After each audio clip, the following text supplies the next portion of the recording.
வணக்கம். இன்றைய மேற்பட பேசும் நிகழ்ச்சியில் நாம் பேசவிருக்கும் தலைப்பு தமிழ்நாட்டில் பாரதிய ஜனதா கட்சியின் வளர்ச்சி. நான் உங்கள் தினகரன். நான் உங்கள் பரணிதரன். என்ன தம்பி, பாரதிய ஜனதா கட்சியை பத்தி பேச இருக்கிறோம். ஒரு சந்தோஷமான விஷயம், வளர்ந்து கொண்டிருக்கின்ற ஒரு கட்சி தமிழகத்துல வளர்ந்துட்டு இருக்குங்கிற. ஆமா, கண்டிப்பா இருக்கிறதே இல்லை இதுல. கண்டிப்பா பாரதிய ஜனதா கட்சி முன்ன இருந்ததை விட இப்ப ஒரு அசுர வளர்ச்சியை தொற்றுது அப்படிங்கிறீங்க. கண்டிப்பா இன்னும் கொஞ்சம் கொஞ்சம் சின்ன சின்ன ஒரு சீரமைப்புலாம் இருக்கு. அதெல்லாம் கொஞ்சம் பண்ணணும். அதெல்லாம் பண்ணா அடுத்த எலெக்ஷன்ல வெற்றி வாய்ப்பு இருக்குன்னு சொல்றீங்க. கண்டிப்பா கண்டிப்பா கண்டிப்பா வெற்றி வாய்ப்பு இருக்கு. சரி, இப்ப நாங்க கேக்குறேன் உங்ககிட்ட, அண்ணாமலை வந்ததுக்கு அப்புறம் பாஜகவோட வளர்ச்சி தமிழகத்தில் எப்படி இருக்கு? முன்ன இருந்த பாஜகவோட வளர்ச்சிக்கும் இப்ப இருக்கக்கூடிய பாஜகவோட வளர்ச்சிக்கும் டிஃபரெண்ட் தெரியுதா உங்களுக்கு? பாஜக பாத்தீங்க அப்படின்னா ஸ்டெப் பை ஸ்டெப்பா அவருடைய வளர்ச்சி கொஞ்சம் கொஞ்சமா வந்துகிட்டு இருக்கு. சரி, இல்லைன்னு சொல்ல முடியாது.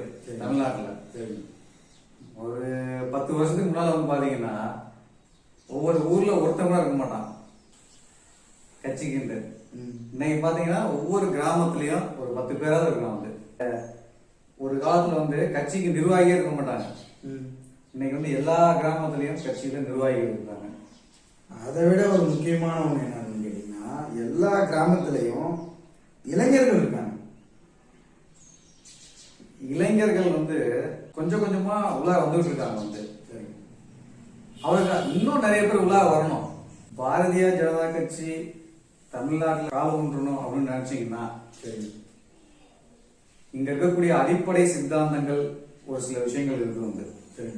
அந்த அடிப்படை சித்தாந்தங்களை நீங்க தொடாம என்னைக்கு இருக்கிறீங்களோ அன்னைக்குதான் தமிழகத்துல இந்த கட்சி இன்னும் வளர்ச்சி அடைய முடியும். அடிப்படை சித்தாந்தங்கள் அப்படின்னு பாத்தீங்கன்னா, இங்க திராவிட கட்சிகள் வலுவா காலூன்றி இருக்கு. அப்படிப்பட்ட இடத்துல பாரதிய ஜனதா கட்சி என்ன திரும்ப திரும்ப ஒரு விஷயத்த பண்ணுது அப்படின்னா, ஹிந்தி ஹிந்தி ஹிந்தின்னு பேசிக்கிட்டு இருக்கு. ஹிந்தி தேவையான ஒண்ணுதான். ஹிந்தி படிப்பு அப்படிங்கிறது தேவையான ஒண்ணுதான். ஆனா திரும்ப திரும்ப நீங்க முன்னெடுக்கிறப்ப இதையே ஒரு அரசியலுக்காக இதையே கையில் எடுத்து பிஜேபிக்கு எதிரான கட்சிகள் பிஜேபிய மக்கள்கிட்ட ஒரு எதிரா சித்தரிச்சு விமர்சனம் பண்ணி மக்கள் மத்தியில அதை பிஜேபி அதாவது தமிழக மக்களுக்கு எதிரான ஒரு கட்சி பிஜேபி அப்படிங்கிற மாதிரி கொண்டு போய் நிறுத்தி வச்சிருக்காங்க. இங்க எடுபடக்கூடிய விஷயம் என்ன அப்படின்னா, தமிழகத்தில் இருக்கக்கூடிய அனைத்து மீடியாக்களும் ஒருதலை பட்சமாக செயல்பட்டு இருக்கு. அதை சரி பண்றதுக்கு ஏதோ ஒரு வழி செய்யணும். நம்ம சரி பண்ணுமா? கண்டிப்பா. இப்போ நம்ம ஒளிபரப்புத்துறை இணையமைச்சரா மத்திய இணையமைச்சர் மணிமுருகன் இருக்காரு. எலும்பு என்ன பண்ண முடியும்? இல்ல, அதுக்கு ஏதாவது என்ன பண்ண முடியும்? அதுக்கு ஏதாவது ஒரு ஸ்டெப் எடுக்கலாம்ல. என்ன ஸ்டெப் எடுப்பீங்க? அவங்களுக்கு தெரியும் இல்லைங்க, அந்த டிபார்ட்மெண்ட்ல இருக்காங்க. அதாவது நான் இருக்கிறேன் அப்படின்னா, நான் ஒரு விமர்சனம் பண்றேன் அப்படின்னா, எலும்புருகன் என்ன பண்ணுவாரு? என்ன பண்ணிட முடியும்? ஒரு ஆளை என்ன ஸ்டெப் எடுக்க முடியுமோ அந்த ஸ்டெப் எடுக்கணும்ல. திராவிட கட்சிகள் பாஜகவை விமர்சிச்சு மக்கள் மனசுல என்ன கருத்தை திணிக்கிறாங்க? திராவிட கட்சிகள் எப்பயுமே ஒரு குறிப்பிட்ட விஷயங்களை மட்டும் தான் கையில் எடுத்து மக்களுக்கு போய் சேர்க்கணும். இப்ப அவங்க பண்ணிருக்கக்கூடிய விஷயங்கள் என்னன்னா, ஒண்ணு இப்ப இருக்கக்கூடிய விஷயங்கள்ல நீட், அடுத்து விவசாயம், டெல்லியில விவசாயிகள் போராட்டம் பண்ண விஷயத்த எடுத்து பண்ணுவது. பிஜேபி கட்சி பண்ணாத விஷயங்களை திராவிட கட்சிகள் முன்னால எடுத்து பேசுறாங்க. மீடியாக்கள்ல மக்கள் கொண்டு போய் சேர்க்கிறாங்க. எப்பயுமே ஒரு நெகட்டிவ் விஷயம் தான் மக்களுக்கு முன்னால போய் ரீச் ஆகும். கண்டிப்பா கண்டிப்பா. ஒரு நெகட்டிவ் பாயிண்ட் தான் மக்களோட மனசுல ஆழமா பதியும். இந்திய என்னைக்கு பேசுறத உழுதோ அன்னைக்குதான் தமிழகத்துல பாஜக வளரும். இல்ல, இப்போ அதாவது ஹிந்தி முக்கியம்தான். ஒவ்வொரு மாநிலத்துக்கும் ஒரு கொள்கை இருக்கு. அந்த கொள்கையை அடிப்படை சித்தாந்தத்தை கையில என்ன அப்படின்ட்டு எடுத்து அதுக்கு தகுந்த மாதிரி கட்சியானது தன்னுடைய வளர்ச்சியை எடுத்தாதான் எடுக்க முடியும். திரும்ப திரும்ப டெல்லியில் இருக்கக்கூடிய விஷயத்தை திரும்ப திரும்ப கொண்டு திணிக்கிறது அப்படிங்கிறது இங்க நடக்காத விஷயம் வந்து. திரும்ப திரும்ப கட்சி பின்னாலே தான் நோக்கம் போயிட்டு இருக்கும் வந்து. நான் வந்து என்ன சொல்றேன், ஹிந்தி தேவைதான், படிக்கணும் தான். நான் இங்க ஒரு மும்பை போறேன் அப்படின்னா எனக்கு ஹிந்தி பிரச்சனை இருக்குது, என்னால அங்க போய் சர்வே பண்ண முடியல. ஹிந்தி படிச்சா ஈஸியா வந்து அவனுடைய வேலைகளை ஈஸியா செஞ்சுட்டு வந்துடுறான் வந்து. ஹிந்தி தேவைதான் வந்து. ஆனா அது எப்படி பண்ணணும் அப்படிங்கிற ஒரு சூட்சமங்களை பிஜேபி கையாளணும் வந்து. சார், நான் இப்ப என்ன கேட்கறேன்னா, அதாவது பிஜேபி கொண்டு வர திட்டங்கள்ல ஒரு 100க்கு 90% திட்டம் சக்சஸ்ஃபுல், மக்கள் நலனுக்காகவே கொண்டு வரப்படுற திட்டம். நம்ம தமிழக மக்கள் படிப்பறிவு உள்ள மக்கள்னு எல்லாரும் சொல்றாங்க.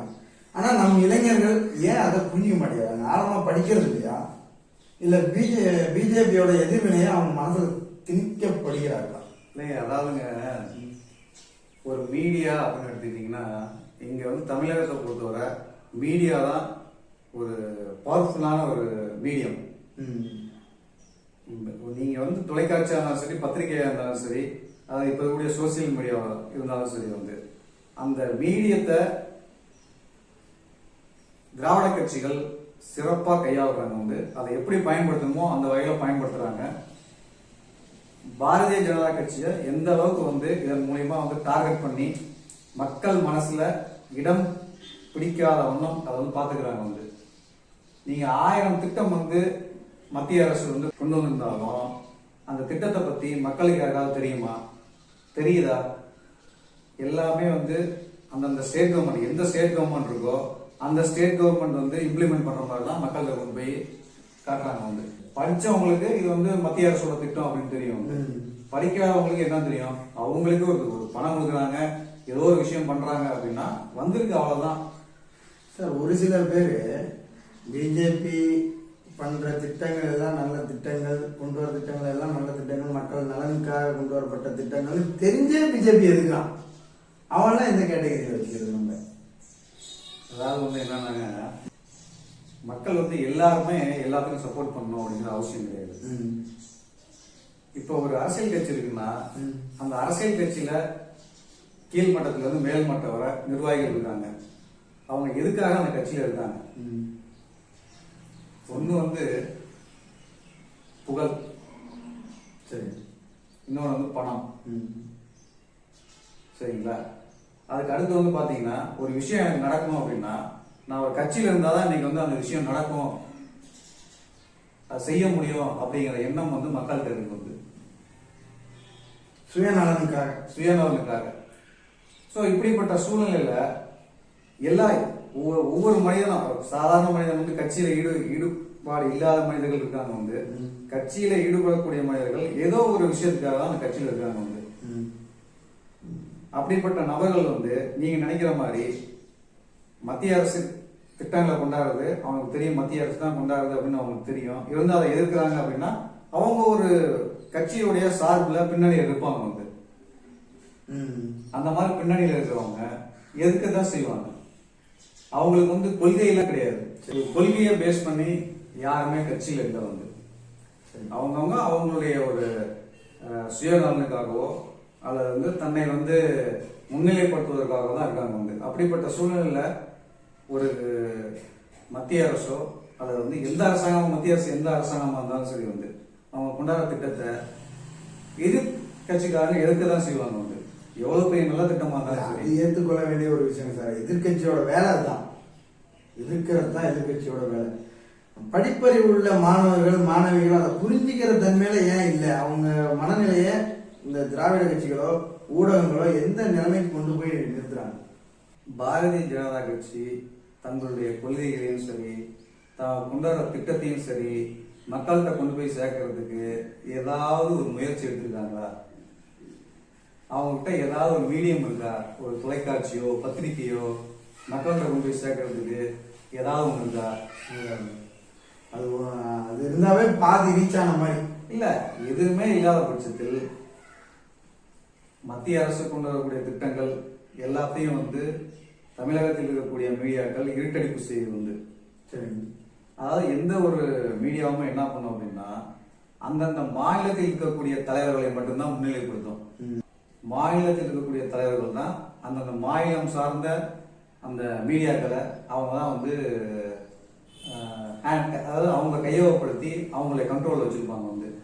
அப்படிப்பட்ட சூழல்ல ஒரு மத்திய அரசோட திட்டத்தை மாநிலத்தில் கொண்டு வந்து மக்கள்கிட்ட கொண்டு போய் சேர்க்கறதுக்கு இந்த மாநில அரசுகள் விடாது. அதே மாதிரி அந்த மீடியாக்களும் வந்து என்ன பண்ணும் அப்படின்னா மாநில அரசோட திட்டங்களை மட்டும்தான் மக்களுக்கு கொண்டு போய் சேர்க்கும். மத்திய அரசோட திட்டத்தை ஏதோ ஒரு சில மீடியாக்கள் ஒரு சில நேரங்கள்ல செய்தியே கிடைக்காத பட்சத்துல இந்த மாதிரி செய்திகளை வெளியிடும் வந்து. அப்ப வந்து பாரதிய ஜனதாக்கு தனியா எந்த ஒரு மீடியாவும் இல்லை, சோசியல் மீடியாவையும் ஆக்டிவா இல்லை.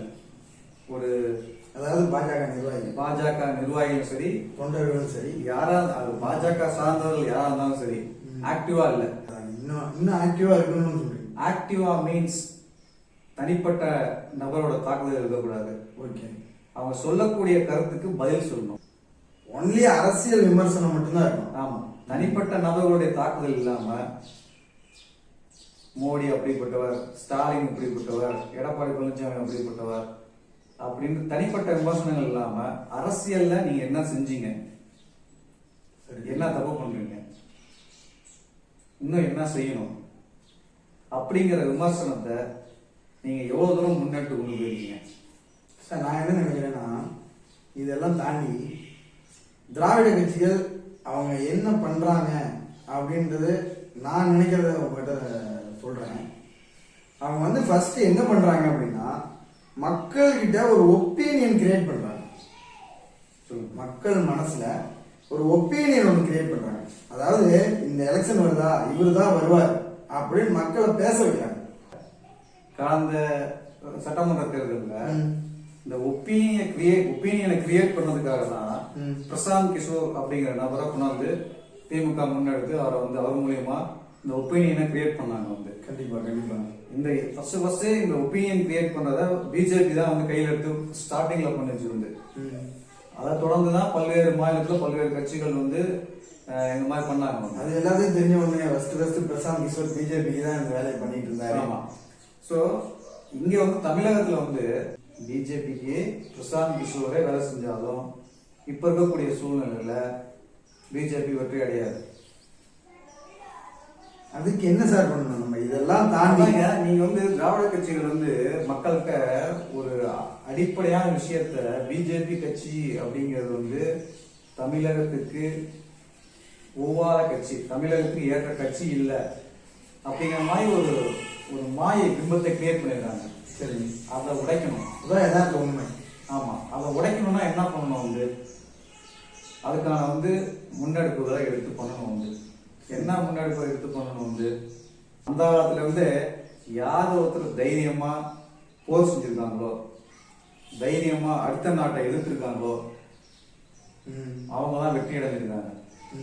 அதுதான் வந்து இளைஞர்களுக்கும் சரி பெண்களுக்கும் சரி பிடிக்கும். சரிங்களா? ஓகேங்க சார், நான் என்ன கேட்குறேன்னா இப்போ அண்ணாமலை ஐபிஎஸ் அவர்கள் வந்தாரு, கட்சி இளைஞர்கள் அவர் பக்கம் திரும்பினாங்க, எல்லாம் ஓரளவு முன்ன இருந்ததுக்கு இப்போ எவ்வளோ வாக்கு வங்கி உருவாயிருச்சுல்ல? வாக்கு வங்கி அப்படின்ட்டு எதன் அடிப்படையில் சொல்றீங்க? அடுத்த எலெக்ஷன் வந்து ஓட்டு வாங்கினாதானே தெரியும். இல்லைங்க சார், போன எலெக்ஷன்ல 2.something ஏதோ வாங்கிருந்தோம் வாக்கு வங்கி. சரி, இனிமேல் வரக்கூடிய அண்ணாமலை அதுக்கப்புறம் தானே வந்திருக்காரு. கண்டிப்பா கண்டிப்பா அண்ணாமலை அவர்கள் எலெக்ஷன் முடிஞ்சதுக்கு அப்புறம் தான் பொறுப்பு வந்திருக்காரு. அதுக்கப்புறம் எவ்வளவு வந்து வாக்கு இன்க்ரீஸ் ஆயிருக்கு அப்படின்ட்டு அடுத்த எலெக்ஷன்ல தான் தெரியும் வந்து. கண்டிப்பா இதெல்லாம் தாண்டி சார் பாஜக வளர்றதுக்கு ஏதாவது மாற்று வழி ஏதாவது இருக்கா? பாஜக வளரணும்னா சரி, முதல் விஷயமா மீடியாவோட கான்சன்ட்ரேஷன் பண்ணணும். மீடியா அது தொலைக்காட்சியாக இருந்தாலும் சரி, பத்திரிகையாக இருந்தாலும் சரி, சோசியல் மீடியாவாக இருந்தாலும் சரி, இதுல கான்சன்ட்ரேஷன் பண்ணணும். சரி, இதுல கான்சன்ட்ரேஷன் பண்ணி தக்காவை கொண்டு போய் சேர்க்கணும் வந்து. பிஜேபி என்ன பண்ணணும் அப்படின்னா ஒவ்வொரு கிராமத்திலையும் ஒரு சேவை மையம் ஆரம்பிக்கணும். சேவை மையம் மீன்ஸ் நீங்க யோகா சொல்லி கொடுக்கலாம், பெண்களுக்கு வந்து தொழில் பயிற்சிகள், தையலா இருக்கலாம், கம்ப்யூட்டரா இருக்கலாம், ஏதோ ஒரு 3 கம்ப்யூட்டர் வச்சு கூட நீங்க சொல்லி கொடுக்கலாம். லோக்கல் இருக்கக்கூடிய நிர்வாகிகள் வச்சு அதை மெயின்டைன் பண்ணலாம் வந்து. சரிங்களா? அவங்களுக்கு வந்து வாரம் வாரமோ 10 நாளைக்கு ஒருவையோ ஒரு மீட்டிங் மாதிரி ஒரு தலைவர்களை வச்சு ஒரு மீட்டிங் மாதிரி வைக்கலாம், ஒரு சொற்பொழிவு ஆட்டலாம், வந்து மக்களை ஒருங்கிணைக்கணும். எப்படி வந்து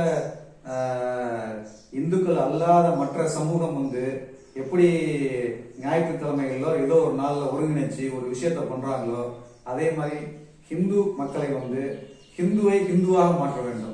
அதை என்னைக்கு மாத்துறாங்களோ அன்னைக்கு தான் பிஜேபி வந்து தமிழகத்தில் வளர்ச்சி அடைய வந்து. அதுக்கான முன்னெடுப்புகள் வந்து ஒவ்வொரு கிராமத்திலையும் ஒரு சமுதாயம் சார்ந்த ஒரு நிகழ்ச்சியை நடத்துவதற்கு ஒரு சின்ன சின்ன ஒரு ஆபீஸ் மாதிரி வச்சு யோகா கற்றுக் கொடுங்க. இளைஞர்கள் யோகா கற்றுக் கொடுங்க. எவ்வளவோ சுகர் பேஷண்ட் இருக்காங்க, வந்து அவங்களுக்கு யோகா கற்றுக் கொடுங்க. அவங்க மனசுல வந்து கொஞ்சம் கொஞ்சமா ஹிந்து அப்படிங்கிற விஷயத்த உள்ளார கொண்டு திணிங்க. வந்து பிஜேபி அப்படிங்கிற விஷயத்த உள்ளார கொண்டாங்க. வந்து கண்டிப்பா கண்டிப்பா இந்த திராவிட கட்சிகளோட மாயையில வந்து அவங்க வெளில கொண்டாடணும்னா இந்த மாதிரி திட்டங்களை நீங்க செயல்படுத்துறப்ப மட்டும்தான் நீங்க மாற்ற முடியும்.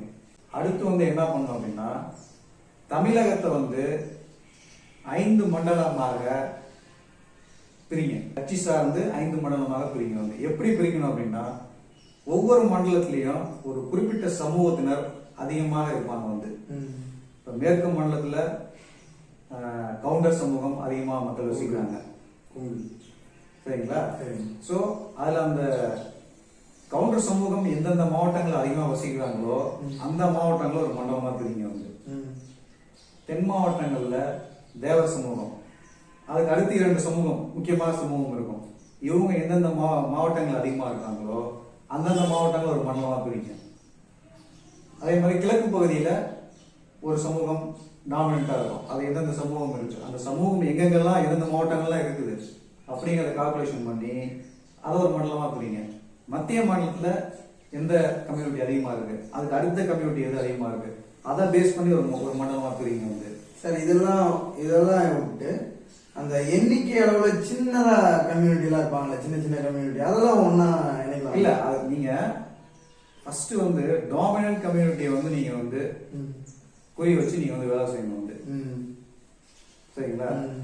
நீங்க அந்த மாதிரி சமுதாய குழு, அதாவது 19 மண்டலமா பிரிச்சு வேலை செய்யக்கூடாது. நீ இந்த மேற்கு மண்டலத்துக்கு நீங்க வந்து பாத்துக்க, கிழக்கு மண்டலத்துக்கு நீங்க பாத்துக்க, அப்படி பிரிக்கக்கூடாது. சமுதாயத்தை பேஸ் பண்ணி மண்டல வாரியாக பிரிக்கணும். அந்த சமுதாயத்தை 3 நான் சொல்றேன், ஒவ்வொரு பகுதியிலும் 3 சமுதாயம் டாமினண்டா இருப்பாங்க. வந்து டாமினன்ட்னா ஒரு ஒரு பகுதியில வந்து இப்ப கொங்கு மண்டலமா எடுத்துங்க, ஃபர்ஸ்ட் கவுண்டர் சமூகம் அதிகமா இருப்பாங்க. அதுக்கு அடுத்து ஒரு சமூகம் அதை விட குறைவான மக்கள் தொகை, அதுக்கு அடுத்து ஒரு குறைவான மக்கள் தொகை. இந்த 3 சமூகத்தை அந்த டாமினன்ட் 3 சமூக மக்களோட தலைவர்களை சந்திக்கணும். அதுல வந்து நல்ல பவர்ஃபுல்லா நல்ல வீரியமா ஆற்றலோடு இருக்கக்கூடிய சில நபர்களை தேர்ந்தெடுத்து அவங்களை கட்சியில இணைக்கணும்.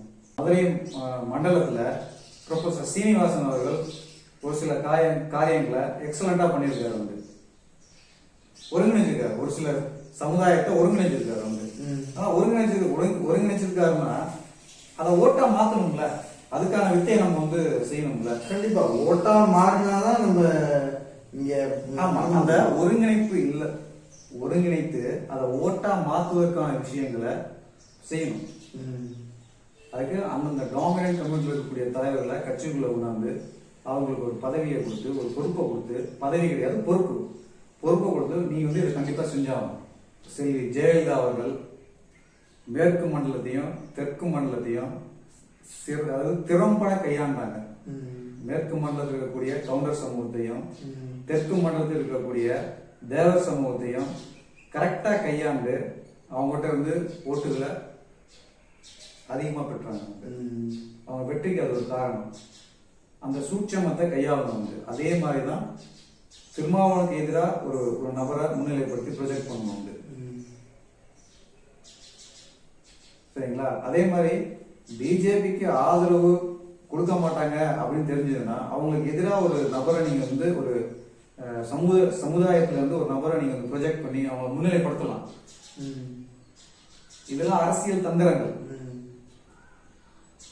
நம்ம வெளிப்படையா பேசுறோம், ஆனா அவங்க வந்து வெளிப்படையா பேச மாட்டாங்க, பேசாம அதை செயலை செய்வாங்க. வந்து முக்கியமா வந்து ஊடகம் தான் சாதாரண. இப்போ நீங்க பாத்தீங்கன்னா 2 நாளைக்கு முன்னாடி அந்த ஒரு ஃபேக்கா ஒரு நியூஸ், அது இந்த ஒரு ஓட்டு வாங்கின ஒரு பிஜேபியோட நிர்வாகி தான். அவர் வசிக்கிற வார்டு வந்து 9வது வார்டு, அவர் போய் போட்டியிட்ட வார்டு வந்து 4வது வார்டு. அப்போ அவங்க ஃபேமிலியை சேர்ந்தவங்களே அங்க வந்து ஓட்டு போட முடியாத நிலை. அவங்க வந்து 9வது வார்டு தான், 9வது வார்டுல தானே அவங்க ஓட்டு அடிக்க முடியும். அதுலயும் அரசியல் பண்ணிருக்காங்கல்ல, ஒரு ஃபேக்குன்னு தெரிஞ்சு பண்ணிருக்காங்கல்ல. ஃபேக்குன்னு தெரிஞ்சே வந்து துபாய் வர கிரிக்கெட் ஸ்டேடியம்ல கொண்டு போய் கூட வந்து அந்த விஷயத்த வந்து மக்கள்கிட்ட கொண்டு போய் ப்ரொஜெக்ட் பண்றாங்கல்ல. அதாவது இவங்களே ஒரு ஆளை செட் பண்ணி, இல்ல அவங்க ஆளை செட் பண்றாங்களோ செட் பண்ணலையோ அதுல பிரச்சனை வந்து அந்த அரசியல் தந்திரம் தெரியுது இல்ல. கண்டிப்பா கண்டிப்பா சார். அவங்க வந்து ஒவ்வொரு விஷயத்திலையும் அரசியல் பண்றாங்க சார். அதாவது அவங்க எப்படி நினைச்சு அரசியல் பண்றாங்கன்னா, ஒவ்வொரு விஷயமும் அவங்களுக்கு சாதகமா தான் அமையணுங்கிற மாதிரி யோசிச்சு யோசிச்சு பண்றாங்க. அரசியல் என்பது கொள்கையை சார்ந்து இல்ல. தமிழகத்திலோ அது எதா இருந்தாலும் சரி, அரசியல் சார்ந்து மட்டும் இல்ல. ஒரு அரசு வேலைக்கு போனாலும் சரி, ஒரு பதவியை பிடிக்கணும். அந்த பதவியில இருந்து நம்ம வெளில வராம இருக்கிறதுக்கு கொள்கை அப்படிங்கிற ஒரு மாயை வச்சுக்கிட்டு நம்ம வந்து வேலை செய்யும் மக்கள்கிட்ட வந்து ஒரு சில மேஜிக் வந்து பண்ணிக்கிட்டே இருக்கும். அததான் இந்த கட்சிகள், திராவிட கட்சிகள் செஞ்சுக்கிட்டு இருக்கோம். அதாவது சார், இன்னும் நான் ஓப்பனா சொல்றேன் உங்கள்கிட்ட, இந்த திராவிட கட்சிகள் என்ன பண்றாங்கன்னா, எந்தெந்த இடத்துல போய் இத பண்ணா மக்களுக்கு டக்குன்னு ரீச் ஆகும். அதுதாங்க அவங்க கிரிக்கெட் ஸ்டேடியத்தில் பண்ணா ஏகப்பட்ட பல கோடி மாணவர்கள் இங்க பாக்குறாங்க, கிரிக்கெட் இளைஞர்கள். அதனால அவங்க என்ன பண்றாங்கன்னா, கிரிக்கெட் ஸ்டேடியத்துல அந்த பதாகை வைக்கிற ஒரு ஆளை நியமிக்கிறாங்க. அப்ப அந்த கிரிக்கெட் ஸ்டேடியத்தில் வைக்கும்போது ஏராள இளைஞர்கள் பாக்குறாங்கல்ல, இங்க ஏராளமான இளைஞர்கள். அப்ப அது டக்குன்னு ரீச் ஆகுது. அதை ஏன் பாஜக பண்ண மாட்டேங்கிறாங்க? ஏன் பாஜக பண்ண மாட்டேங்கிறாங்க? அதுதாங்க அதுக்கான அந்த அரசியல்ல முதிர்ச்சி வேணும். வந்து ஒரு விஷயத்தை எப்படி செஞ்சா, எங்க போய் செஞ்சா அது ரீச் ஆகும் அப்படிங்கிற அந்த அரசியல் முதிர்ச்சி வேணும். அதாவது கிரிக்கெட் ஸ்டேடியம் அப்படிங்கிறது ஒரு நிகழ்வு தான், சரிங்களா? இது போல எத்தனையோ நிகழ்வுகள் செஞ்சிருக்காங்க, இனிமேலும் செய்வாங்க. இப்ப வந்து வாக்கு என்பது வந்து பணத்தை அடிப்படையாக கொண்டது, சரிங்களா? இன்னொன்னு வந்து ஒரு வாக்காளனுக்கு தெரியும் எந்த கட்சி இந்த முறை வெற்றிக்கான வாய்ப்பு அதிகமா உள்ள கட்சி அப்படிங்கிறத அவன் முன்னமே டிசைட் பண்ணி வச்சிருப்பான். ஒரு ஒரு ஒரு அவனுடைய வாக்கை செலுத்த போறதுக்கு முன்னால இந்த கட்சி ஜெயிக்கும் அப்படின்னு அவன் டிசைட் பண்ணி வச்சிருப்பான். மீன்ஸ் ஒப்பீனியன் கிரியேட் பண்ணி வச்சிருப்பான். ஒப்பீனியன் கிரியேட் பண்ணது அடுத்த விஷயங்க வந்து, சரி, திராவிட கட்சிகள் 2 கட்சியுமே தான் வந்து அவங்க பாயில ஒப்பீனியன் கிரியேட் பண்ணாங்க. வந்து 2 கட்சியுமே ஜெயிச்சுதான். 2 கட்சியுமே ஜெயிக்கலைங்க சார். அந்த ஒப்பீனியன் வந்து மக்கள் மனதுல ஆழமா பதிஞ்சது திமுக பண்ண விளம்பரம். நல்லா ஆழமா பதிஞ்சது திமுக பண்ண விளம்பரங்கள் அப்படிங்கிற ஒரு விஷயத்தை நீங்க கையில எடுத்துக்கிட்டு, இல்ல அது ஒரு அரசியல், அது ஒரு தந்திரம் தான் சார். நான் அதை ஒத்துக்கிறேன். அதுவும் ஒரு ராஜதந்திரம். ஆனா 2 முறை அதிமுக அரசானது தொடர்ந்து ஆட்சியில் இருந்தது. அதற்கான எதிர்வினையும் மக்கள் இருந்தது உண்டு. அதுவும் வார்த்தா கண் மாறி இருக்கு வந்து. கண்டிப்பா. சரிங்களா? சரி, நம்ம ஒரு ஃபேக்டரை மட்டும் வச்சுக்கிட்டு இங்க வந்து மக்கள் வந்து ஓட்டு போடுறாங்க அப்படின்னு நம்ம வந்து டிசைட் பண்ண முடியாது. அதாவது பாத்தீங்க அப்படின்னா, சரி, எந்த ஒரு கட்சி வளர்ச்சி அடையணும்னாலும் சரி, ஓட்டு வாங்கணும்னாலும் சரி, ஒரு தலைமை, ஸ்ட்ராங்கான ஒரு வலிமையான ஒரு தலைமை இருக்கணும் வந்து. அது அமெரிக்காவில் இருக்கக்கூடிய 2 கட்சிகள், அந்த கட்சிகளாக இருந்தாலும் சரி, இங்கிலாந்தில் இருக்கக்கூடிய கட்சியாக இருந்தாலும் சரி, நம்ம இந்தியாவில் இருக்கக்கூடிய காங்கிரஸ் இருந்தாலும் சரி, பிஜேபி இருந்தாலும் சரி, ஒரு வலிமையான தலைமையின் கீழ் தான் ஓட்டு வாங்கிறது. அதாவது பிராண்டடான முகம், இவங்க தான் பிரதம வேட்பாளர், இவங்க தான் முதலமைச்சர் வேட்பாளர் அப்படின்னு சொல்லி தான் ஓட்டு வாங்கியிருக்காங்க. நீங்க அந்த மாதிரி சொல்லாம நாங்க ஜெயிச்சதுக்கு அப்புறம் ஒரு தலைமையை தேர்ந்தெடுப்போம் அப்படின்னு சொல்லி நீங்க வந்து மக்கள்கிட்ட ஓட்டு வாங்கவே முடியாது. நீங்க தமிழகத்தை எடுத்துக்கிட்டீங்கன்னா எம்ஜிஆர் ஒரு பிராண்டட் வேல்யூ, திரு கருணாநிதி ஒரு பிராண்டட் வேல்யூ. அவருக்காக தான் ஓட்டு போட்டாங்க, எம்ஜிஆருக்காக தான் ஓட்டு போட்டாங்க, சரி ஜெயலலிதாவுக்காக தான் ஓட்டு போட்டாங்க. அந்த வேல்யூ இருக்கணும் வந்து ஒரு ஸ்ட்ராங்கான வேல்யூபிள் பர்சன், அதாவது ஒரு நம்பிக்கையான மனிதர், மக்கள் நம்பக்கூடிய நல்ல பேச்சாற்றல் இருக்கக்கூடிய, திறமையா விவாதம் செய்யக்கூடிய, மக்கள் இவர் வந்து வந்தா நல்லது செய்வார் அப்படின்னு ஒரு நம்பிக்கை இருக்கக்கூடிய ஒரு தனி நபரை முன்னிறுத்தி தான் வந்து தேர்தலை சந்திக்க முடியும். ஆனா இந்த கொள்கை பிஜேபிக்கு ஒத்து வராத ஒரு கொள்கை. நான் முன்ன சொன்னேன் வந்து அந்த சமுதாயத்தில் ஒரு தலைவரை வந்து முன்னிலைப்படுத்தி அவங்க மூலியமா ஓட்டு சேரணும்ட்டு அதை வந்து சரி ஜெயலலிதா அவர்களும் திரு கருணாநிதி அவர்களும் சிறப்பாக செஞ்சாங்க. வந்து இங்க அரசியல் அப்படிங்கிறது வந்து நேர்கொண்ட பார்வையில் நீங்க ஜெயிக்கவே முடியாது. அதாவது முழு நேர அரசியல்வாதியா இருக்கிற ஒரு நபரால் மட்டும்தான் அரசியல் செய்ய முடியும். முழுமையா அரசியல்ல கான்சென்ட்ரேஷன் பண்ணக்கூடிய நபர்களால் மட்டும்தான் அரசியல்ல சாதிச்சு கட்சியை வளர்க்க முடியும். இதுதான் யதார்த்த உண்மை. இதுதான் யதார்த்த உண்மை. சும்மா நம்ம எதெல்லாம் பேசிக்கலாம் அப்படி இப்படி அப்படின்னு. இப்ப ஒரு சாதாரண ஒரு நபர் வந்து தன் குடும்பத்தையும் பார்க்கணும், அரசியலையும் பார்க்கணும் அப்படிங்கிற பட்சத்துல வேலைக்கு போனாதான் வருமானம் அப்படிங்கிற ஒரு நபர் அரசியல கான்சென்ட்ரேஷன் பண்ண முடியாது. என்ன செய்யணும், மக்கள் ரொம்ப எதை சேர்க்கணும் அப்படிங்கிறத செய்ய முடியாது. வாரத்துல ஒரு நாள் 2 நாள் அரசியல் வேலை செஞ்சு பாரதிய ஜனதா மாதிரி கட்சியை தமிழகத்துல வளர்க்கணும் அப்படிங்கிறது கஷ்டம். முழுமையான அரசியல்வாதியா இருக்கணும், மக்களோட பிரச்சனைகளை.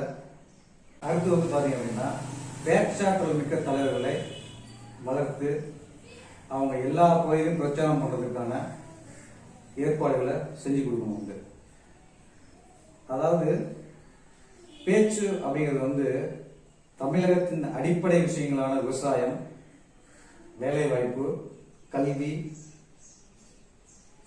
இது போன்ற விஷயங்களை அடிப்படையா வச்சு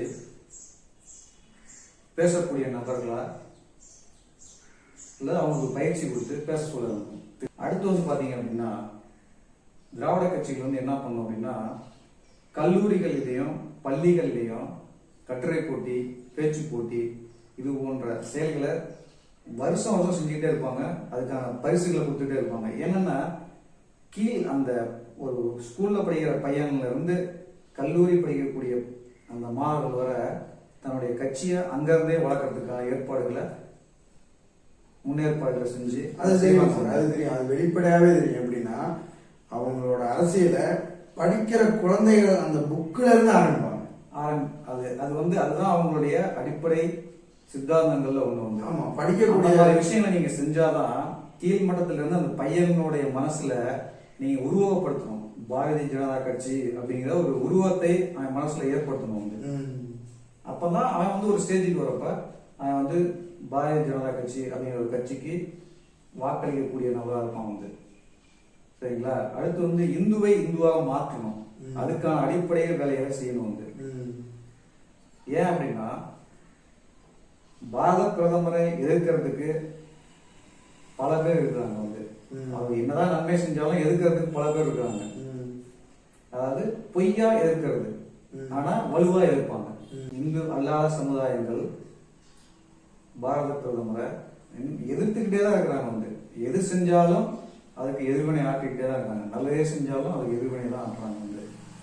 அப்படிப்பட்ட எதிர்வினையை முறியடிக்கணும் அப்படின்னா கட்சியை சார்ந்த நபர்கள் அதற்கான தக்க விமர்சனங்களை அல்லது தக்க பதில்களை கொடுக்க வேண்டும். சார், இன்னொன்று நான் என்ன சொல்றேன்னா, இன்னொன்று என் மனசுல கூட சொல்றேன். இந்த பாஜக கட்சியை பற்றி பொய் செய்திகளை பரப்பும் ஊடகத்தின் மேல உடனடி நடவடிக்கை எடுக்கிற மாதிரி இந்த பாஜக கட்சி செயல்படும்.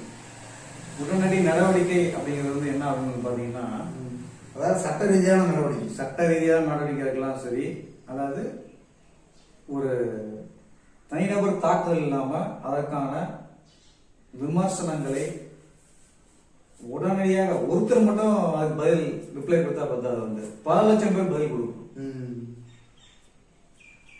அப்பதான் அதற்கான வந்து ஒரு எதிர்கட்சிகள் பயப்படும். ம். திராவிட கட்சிகளா இருந்தாலும் சரி, அது வந்து கம்யூனிஸ்ட் கட்சியா இருந்தாலும் சரி, காங்கிரஸ் கட்சியா இருந்தாலும் சரி, ஒரு விமர்சனம் வச்சா இத்தனை லட்சம் பேர் நமக்கு வந்து பதில் தருவான் அப்படிங்கிற ஒரு பயம் இருக்கும். வந்து தான் யோசிக்கணும், ஒரு கட்சியானதை யோசிக்கணும். எப்ப யோசிச்சு இதெல்லாம் வந்து சீர்திருத்தம் பண்றாங்களோ, ஆனா கட்சி தலைமைக்கு தெரியும்.